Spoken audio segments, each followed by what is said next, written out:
All right. I still see some people jumping on, but they have plenty of time for me to go through my housekeeping to not miss anything. So let's get started. So again, thanks for everybody for jumping on and joining us today. My name is Lindsay Keith, and I'm one of the organizers for our webinar. There's a couple items I just want to go over before we get started. And the first thing is this webinar is being recorded, and everybody attending this webinar will be receiving it. So if you missed something, you'll get it at the end of today, so you can re-listen if you want or share it with anybody. The other thing is everybody is in listen only mode. And so we do want you to ask your questions. So if you look in the GoToWebinar user interface, there's an opportunity for you to ask questions through the questions panel. And all of our questions will be answered in a blog following this webinar. So we won't do a Q&A session live, but we will be answering every question on the blog. So you all receive that as well. So again, thank you all for joining us. In our conversations with coaches and athletes, one of the most common mindset challenges they mention is thriving under pressure. So today, Jim and Phil will dive into this topic and share how anyone can learn to not only go through high pressure situations, but also grow through them. So first, let me tell you a little bit about our presenters. We'll start with Phil White. He has written human performance books with the likes of Dr. Kelly Starrett, Andy Galpin, and Sue Falsone.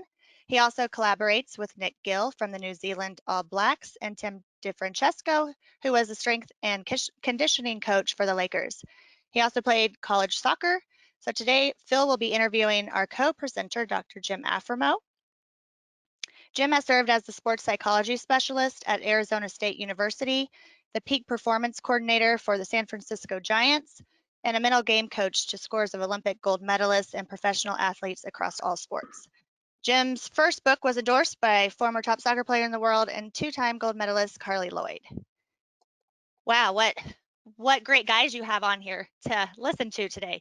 And also, if you're not following them on Twitter, you should check them out because they're always providing good information. So now I'm going to go ahead and turn it over to Phil to get us started. Well, thank you, Lindsay. Kind introduction, and to Jim and to all of the coaches and athletes and parents that are joining us today. So one of the most common mindset challenges, as Lindsay mentioned, is thriving under pressure. And as we were kind of spitballing ideas for our next topics, along with our previous mental toughness webinar, which some of you may have attended, this was one that really rose to the top of the list just due to overwhelming demand. So the fact that you're here with us today to learn a bit more about it shows that you really understand the value of the mental game, which is what we here at Champions Mind are committing, helping you develop, and if you're a coach, to helping your athletes develop as well.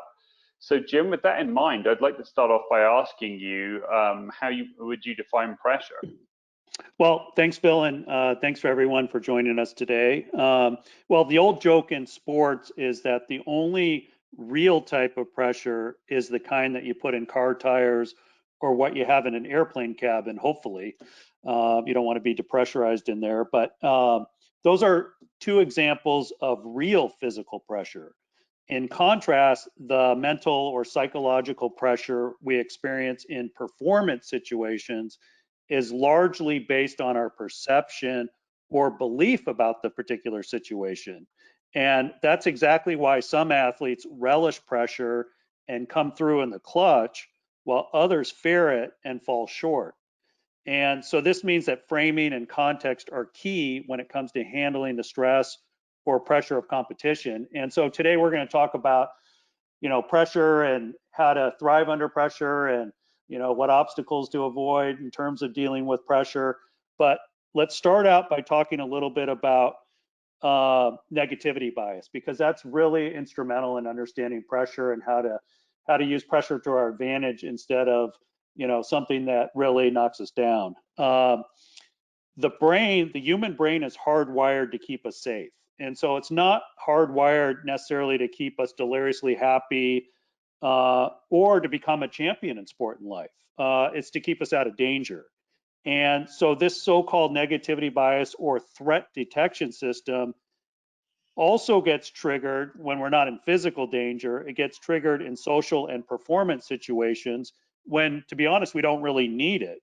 It holds us back. And so this explains why we often experience, this huge stress response in the mind and the body when we encounter performance demands, when there's a lot of uncertainty in our life, and also when we're feeling like there's high expectations about how we're supposed to perform.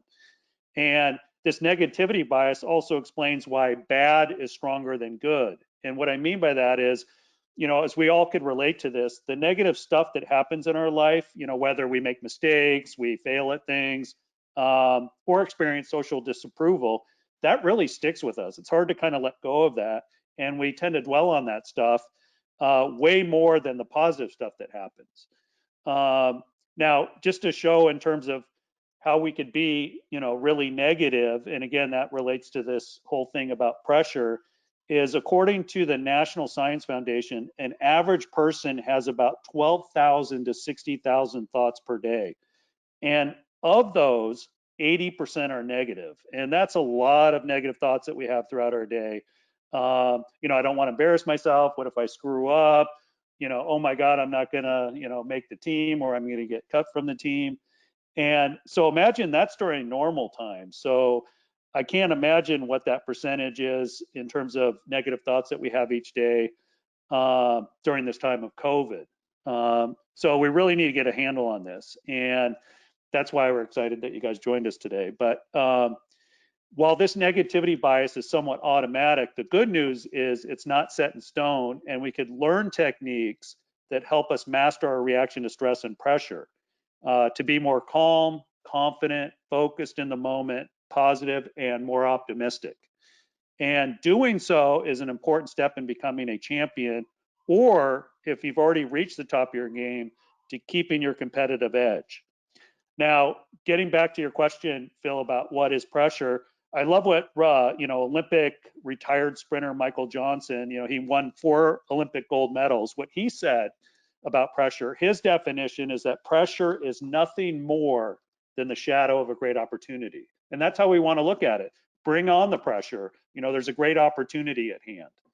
And so we all want to see competitive pressure differently than maybe our DNA wants us to view it. As danger, as a threat, let's run for cover. Instead, we want to view it as an amazing, fun, cool, and awesome challenge to meet, and not a scary threat to avoid.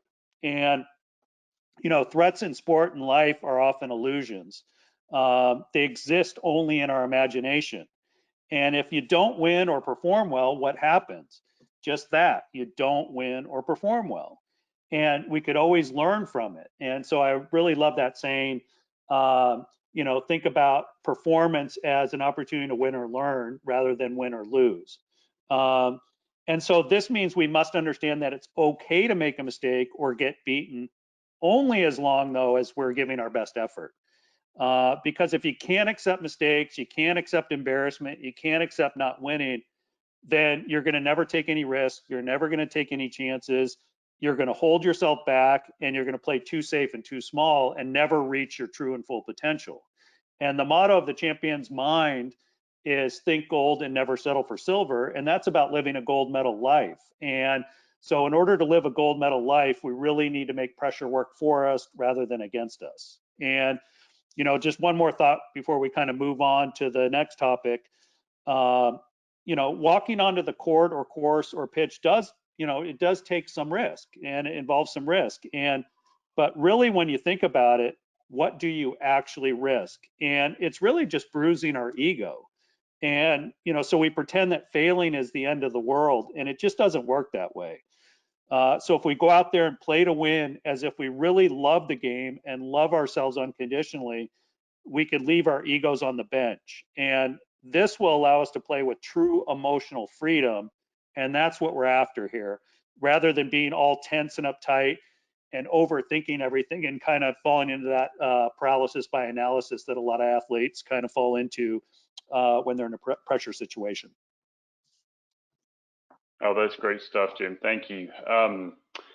as we were talking about this last week, you kind of made a distinction between internal and external pressures that we might experience in certain situations. So could you share a little bit more about some of the differences between those two categories? That's an important distinction to make, Phil, and both kinds of pressure are significant. External pressures include the demands of the task, the high expectations of others, and that could be from fans, teammates, coaches, parents. Also, in terms of external pressures, the consequences of success or failure. And then things like crowd noise, media scrutiny, and adverse field or weather conditions. In contrast, internal pressures can often become a bigger burden if athletes let them. And in terms of internal pressures, these include how a performance relates to your goals, seeing an opponent as unbeatable, fear of failure or even success, self-doubt, that's a big one, and lack of confidence. And we can also experience image management issues if we want to avoid embarrassment or preserve our reputation. And that goes back to what we're talking about, our ego getting bruised. So we tend to, want to try to avoid those kind of situations instead of just saying, hey, it's okay. I could have a sense of humor about this situation and I could take my performance seriously, but I don't always have to take myself so seriously. Now, while external factors can seem very real, it's often the internal ones that make us feel most pressure. And then shame or guilt really kicks in if we fail, which again, the next time that we go out there, we've already kind of set ourselves up to be way too hard on ourselves. And so that's why it's so important for athletes to learn how to manage their thinking so that they can in turn change how they feel and act. And as we all know, the outer game is important, but it's developing our inner game with daily mental skills training that can really make all the difference. Well said, Jim. Thank you. And as you mentioned earlier on, how we experience pressure, it kind of differs between each of us and can be somewhat subjective. But what are some common situations in which athletes feel pressured? Well, as you just said, Phil, it's different for everybody, but some common examples include, right before a grueling training or practice session, could be facing an arch rival, tryouts. I hear this one a lot from, high school athletes when they talk about, oh man, college or, college coaches are watching, coming to watch me play.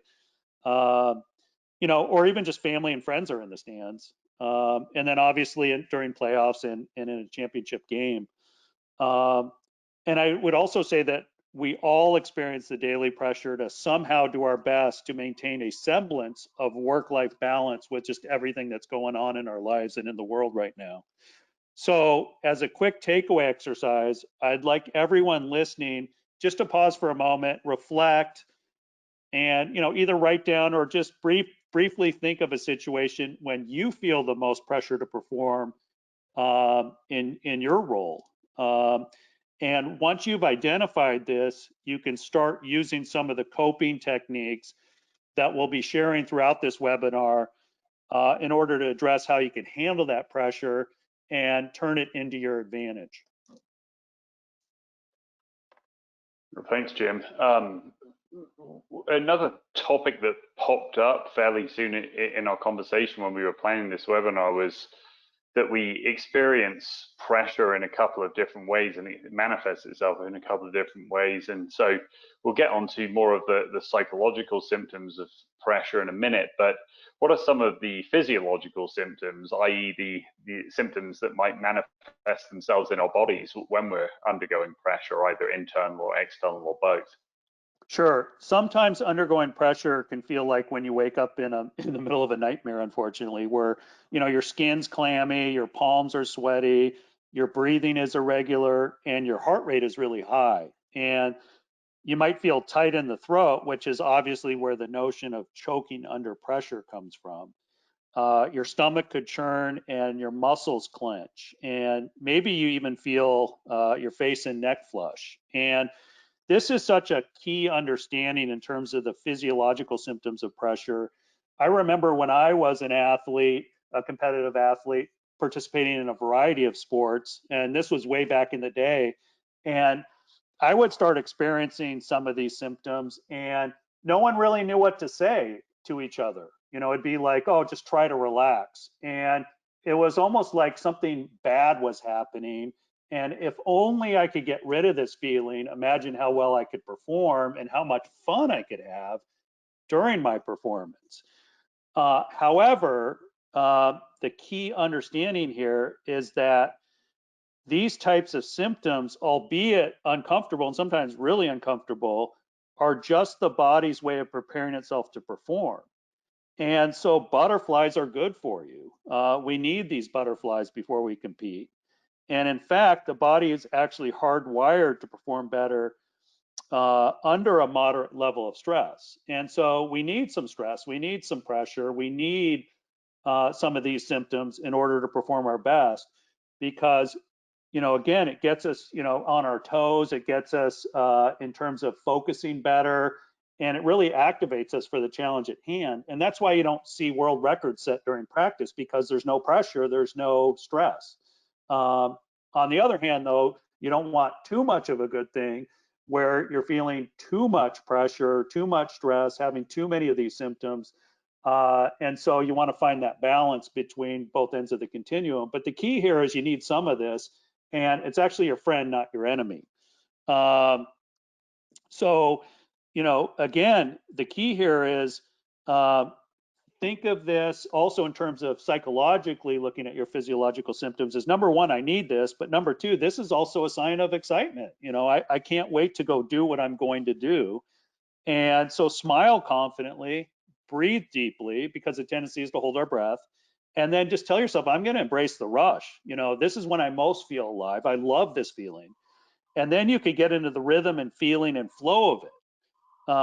So the bottom line is, don't fight the butterflies, be at one with them. And if you could be at one with the butterflies, then you could get them to fly in formation. So let's do another real quick self-awareness exercise. And ask yourself, what physical symptoms do I experience when I'm under pressure?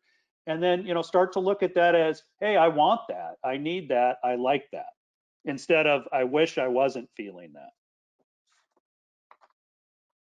Oh, that's a great one, Jim. I'm sure we can all think back to a time where we at least have felt some of those symptoms crop up. What about some of the ways that pressure tends to manifest itself in our minds, so psychologically? When we're feeling pressured, our thoughts start racing and everything seems to speed up and become chaotic. And I'm sure we've all had that experience, whether taking a test or getting in front of the class, and when we were a student and giving a talk or presentation, or before the big game or in a crucial moment of a big game.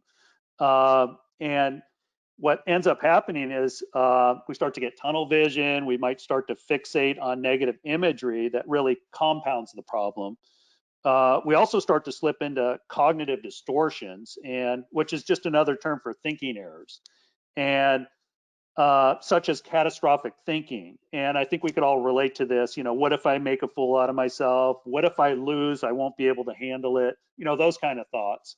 And I've never met an athlete that hasn't had any of those thoughts. And, or it could be a situation when our team is losing and the cognitive distortions are about blame. And so we start blaming our teammates and kind of pointing fingers at them, which isn't helpful, obviously.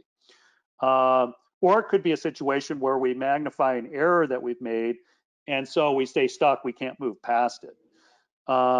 You might start to amplify the negatives of the situation while discounting the positives. And so your self-talk really can make things far worse as you call yourself names and really put yourself down for making an error. You might also feel a need to get out of the situation as fast as possible. And that's another key for us to keep in mind, is that pressure, when we're feeling under pressure, we're feeling under stress, there's this impulse to rush, to get out of it. I don't want to be here. I want to run for cover. I want to go back to safety. And that's what really messes us up. And so, you know, the best athletes in the world, the best performers in the world, just take that extra deep breath and say, you know, remind themselves, hey, slow it down. This is where I want to be. I've worked really hard to get to this point, and so I'm going to enjoy this. And in fact, I want this moment to last all day long. We'll talk more about that as we move along. But to go a bit further with our self-reflection, ask yourself what psychological symptoms you experience when you're in a high-pressure situation. And when these come on, you could put some of these coping techniques that we're starting to mention, and we'll mention more later, into practice. Yeah, that's another great exercise, Jim. Thank you. Something you shared with me fairly recently is that one of the most common fears among athletes and teams is crumbling in a high pressure situation. And as somebody might say, you know, choking, even though we might not like that expression too much, versus coming through in the clutch. Can you think of an example and maybe share some of the reasons for when a professional team has kind of failed to rise to the occasion and maybe even sunk under the pressure? Sure thing. One of the biggest upsets in soccer in the past few years was when Brazil lost 7-1 to Germany in the semifinal of the 2014 World Cup. And I don't, I ended up happening to watch that live, and it was pretty remarkable what happened. And, you know, Brazil was one of the heavy favorites. It was in their own country. And instead of looking at that as, man, look at all the support we have and what a great opportunity, and, you know, sort of an attitude of gratitude that put them in kind of a really special place mentally and emotionally. Brazil looked stressed out the whole game, and they pretty much got annihilated. And, you know, as we all know, Brazil is a football crazy country, and it seems like the pressure of playing in front of their fans, just really just got to them. And they were playing against a really technically gifted German team. And so anyway, after the big loss, a lot of the players and coaches said that they felt like the weight of the whole country's expectations was on their shoulders, and they just fell apart. So if that's what they were saying after the game, that they felt all that pressure from the weight of expectations, then, and they said that after the game, then they were thinking that going into the game. And instead, imagine if they had, instead of looking at that as pressure or expectations on their shoulders, if it was the entire country was lifting them up. And imagine maybe what a difference that could have made. And so, I might have suggested to a team in that situation that, hey, look, prepare for your country, but play the matches for yourselves, or at least replace, we don't want to let our country down, and it could be our city or our school or our town down. We want to make our country smile, and we're going to do that because of our attitude, our effort, our sportsmanship, and that we're going to go after it. We're going to give it everything we've got. So the attitude in those kind of situations is, instead of like, oh, we don't want to screw this up, it's, hey, we're going to take a chance and be great rather than playing it safe. We're going to go play to win instead of playing scared. And if we go down, we're going to go down with guns blazing rather than being tentative and hesitant, which, again, Brazil looked extremely tentative and hesitant. You're just not going to play your best. So I think that's really important. And then, as I mentioned, gratitude is so helpful in these kind of situations, because it's hard to be stressed when you're feeling blessed. And so if you're thinking, man, what an awesome experience to be in this situation, it's much harder to feel like stress and pressure and expectations. And then one more quick thing, in addition to worrying about letting others down, another related reason why we sink under pressure is being afraid of embarrassment. And Major League Baseball Hall of Famer Ozzie Smith said, show me a guy who is afraid of looking bad and I could beat him every time.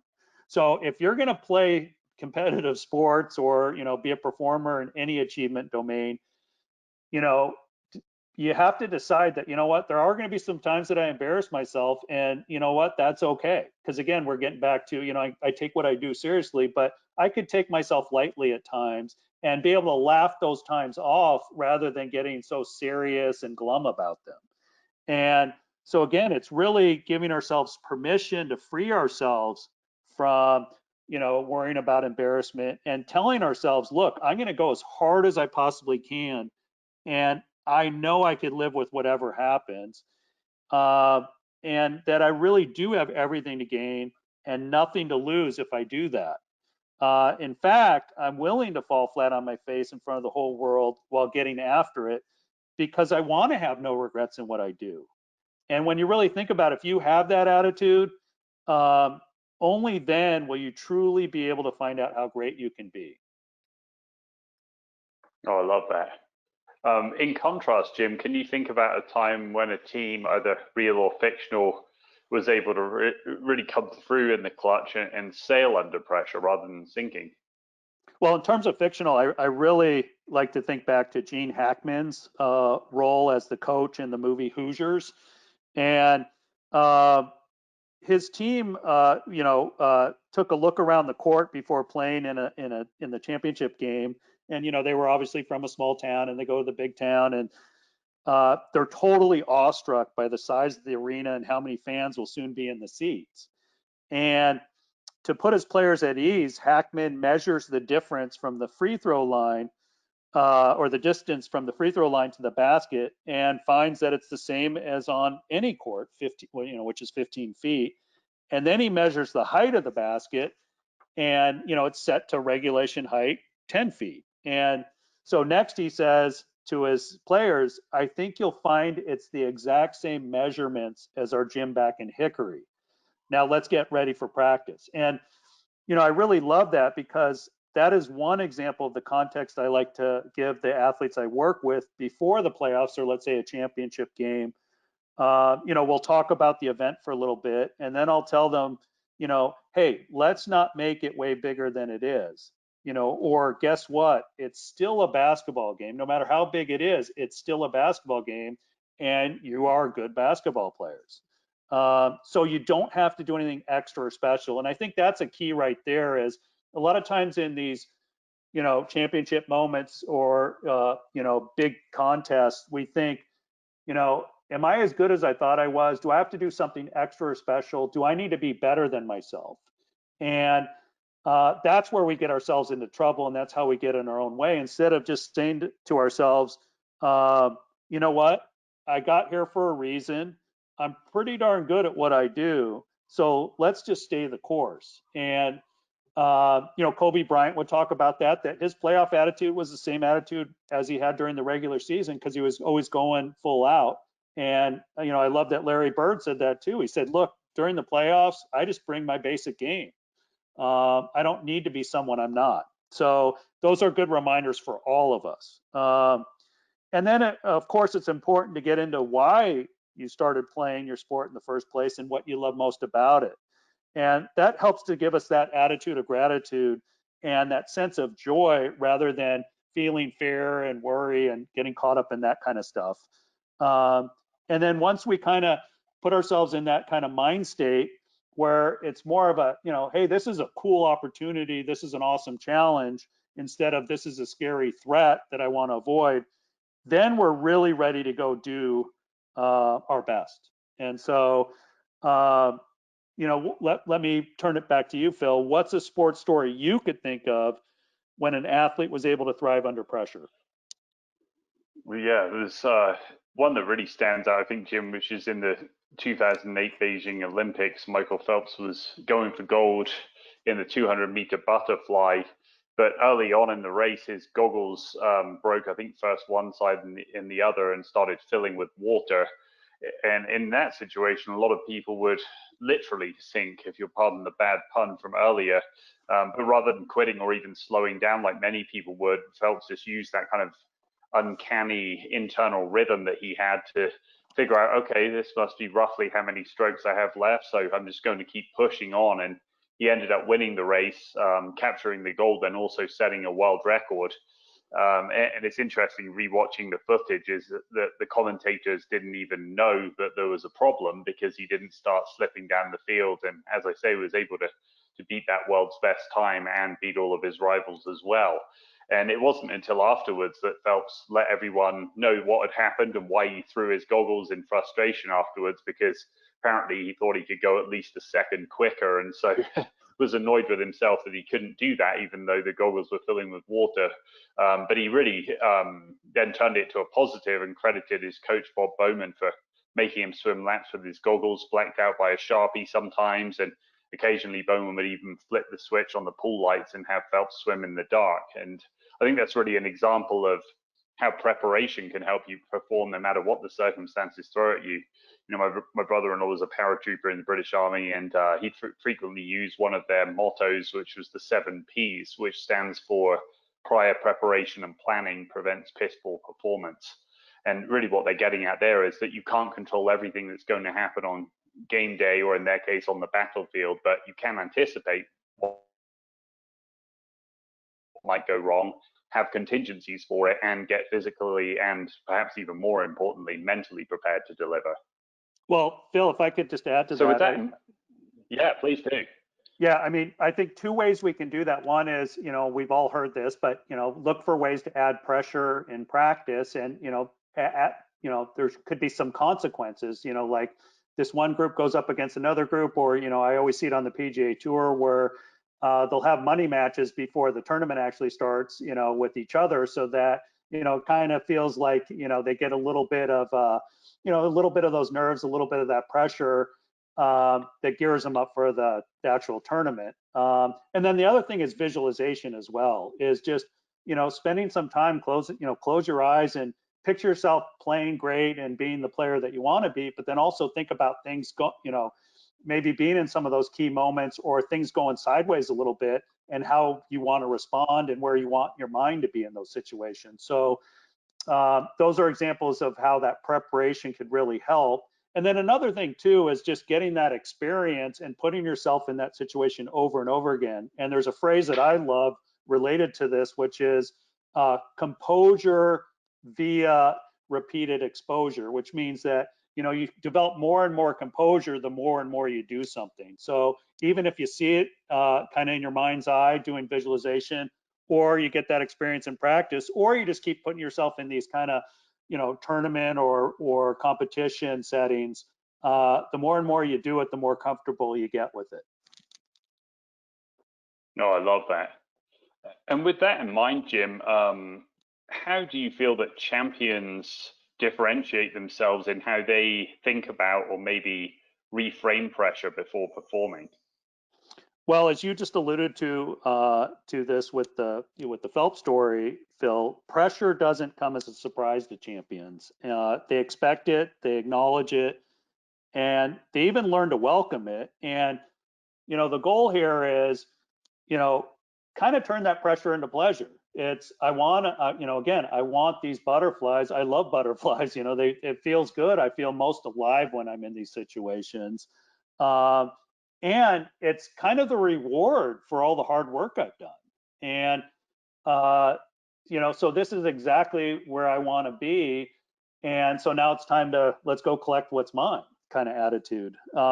So rather than being something to run from or try and avoid, a champion uses pressure kind of like it's an energy bar for the mind. And they recognize that they put in the hard work and earn the right to play at the highest level.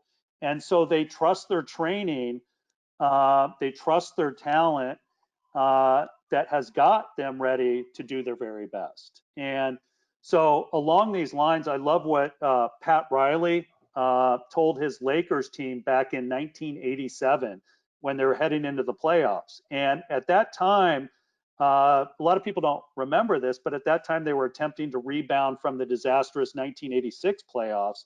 And the Lakers were considered underachievers at that time. You know, they had a lot of talent, but they hadn't broke through yet.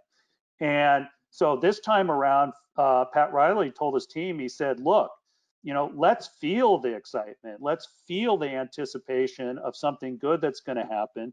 You know, remember who you are. You should be confident. You have prepared diligently. And so that's really a large part of what confidence is all about, both mental and physical preparation. And anyway, the Lakers went on to win the world championship that year.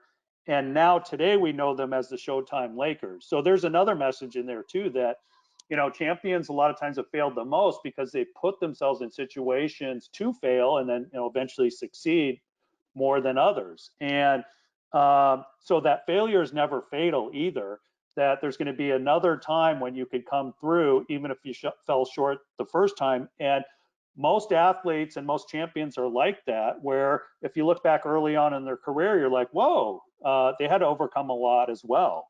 And so that's an important reminder for us not to get too discouraged when we don't come through in the clutch, because, you know, the key is to put ourselves back in that situation again and get excited about it.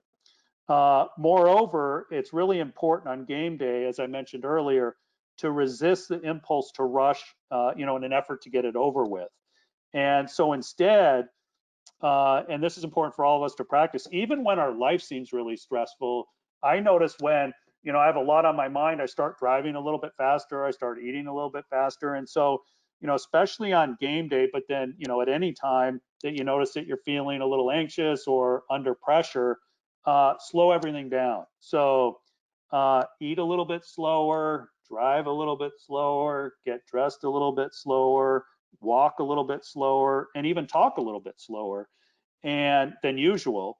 And you'll find that really helps to kind of slow things down in your mind, which ends up slowing, you know, the game down, so to speak, so that you could perform better. You know, obviously on game day, it's important to go through a consistent routine rather than switching things up. And again, that goes back to, I don't need to do anything different than what I've done to get here.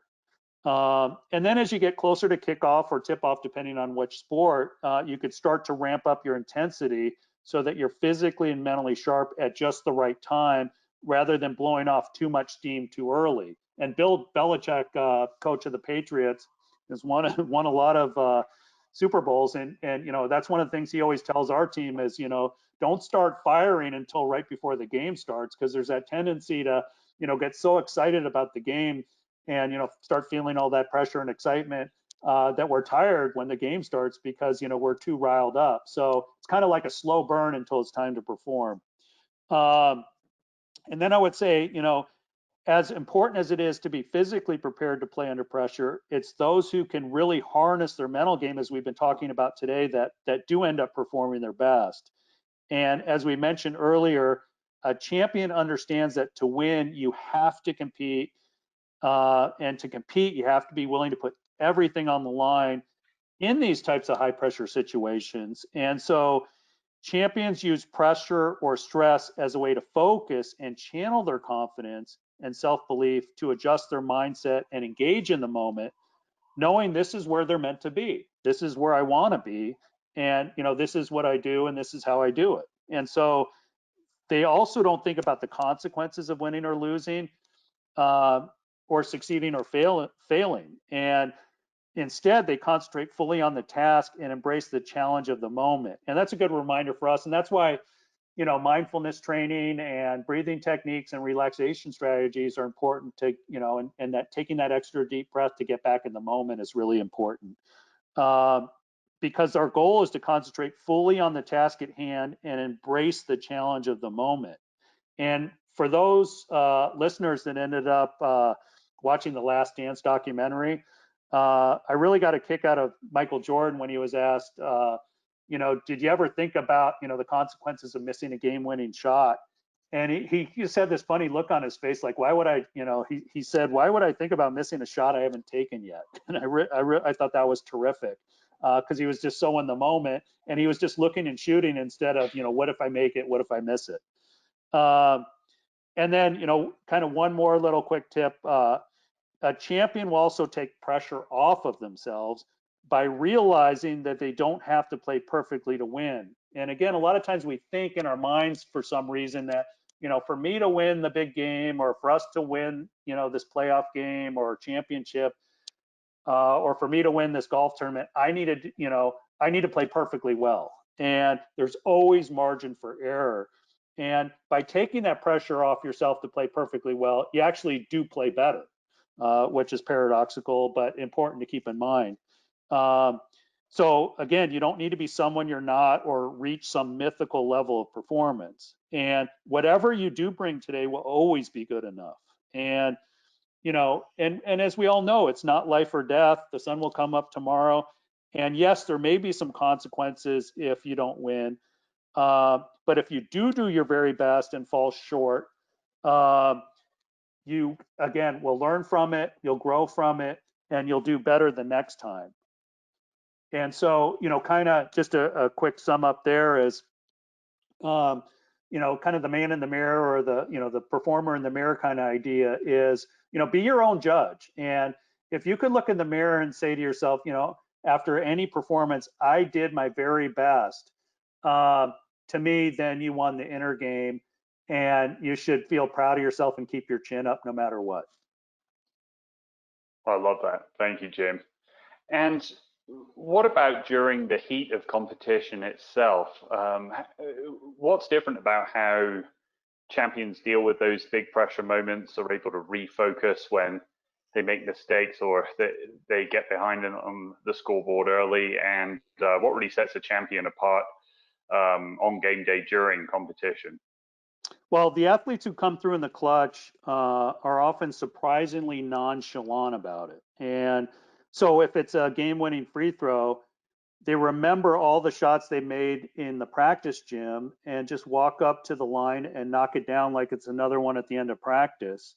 Or if it's a putt to win a golf tournament, they read the green, walk over to their ball, repeat whatever stroke thought they usually use, and roll the ball in the cup. And it's sort of the attitude that, hey, look, I've done this a million times before. This is just one more time. And so let's go ahead and make it this time again. And so there's this nonchalance about it that I think is just super cool. They don't get all uptight and nervous about it. It's just, this is what I kind of like. This is what I do every day. This is just kind of a little bit fancier than normal in terms of what's going on around, in terms of just the storyline and the people watching. But so it's just more fun. It's more special, but it's still the same thing they do every day. Another thing is, again, as we've kind of alluded to in the past, that they also refuse on game day to put their opponents on a pedestal. And there's almost like sometimes we have this false god syndrome where, oh, that athlete is superhuman, or that performer, is an alien, or a unicorn, or we come up with all these adjectives. And at the end of the day, they put their pants on one leg at a time, just like we do. So your opponents, no matter at what level or who they are just regular people that can be beat, and they can be beat by you. And so champions are more aware also of their physical and mental symptoms of pressure that we talked about earlier. And they know they can start to calm their body and quiet their mind by focusing on deep breathing in a crucial moment. Because again, the tendency is to hold our breath in those moments. And if they have time, some use a moment's break, like a changeover in tennis or a timeout, to visualize the success they're about to have and how they're going to go about and achieve it. They also have an external focus. They're not caught up in terms of what's going on in their head. They're out visually. They're out looking at what their target is and responding to that target. And again, they're also having fun with a purpose. This is I'm having more fun than I can believe. This is awesome. I love it. And another thing too is if they make a mistake during a game, they don't get caught up in it. They nail it to the ground and keep moving. And basically, the best reaction to a mistake in competition is often no reaction.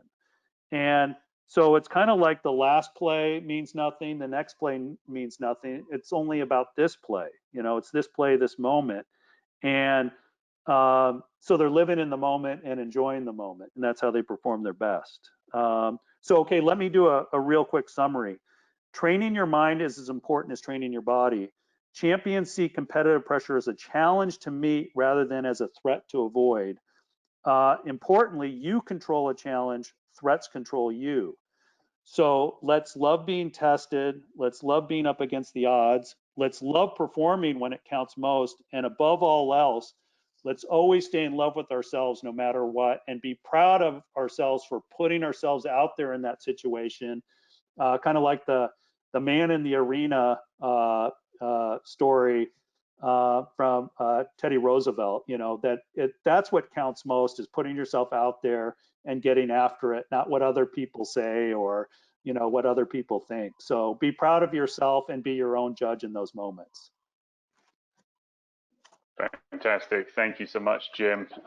Thank you, Lindsay, as well. And a big thank you to everyone who joined us today. We hope the session really helped you gain a better understanding of pressure and how you can thrive in it by better managing your inner game. If you're interested in going further, diving deeper and learning more, there's an entire module in our Champions Mind course dedicated to thriving under pressure, and 11 more on topics like athlete mental health, the mindset aspect of recovery from injury, and also mental toughness. If you lead a team, our coach's dashboard lets you manage your athlete's progress through this course at a glance. And it provides a bit more structure than maybe you've had in terms of how you coach the mental game in the past, and allows you to keep them accountable as you're able to see their progress. So if you are a coach, please don't hesitate to ask us about a team license by emailing us at the address on the screen, and we'd love to show you that coach's dashboard and the course.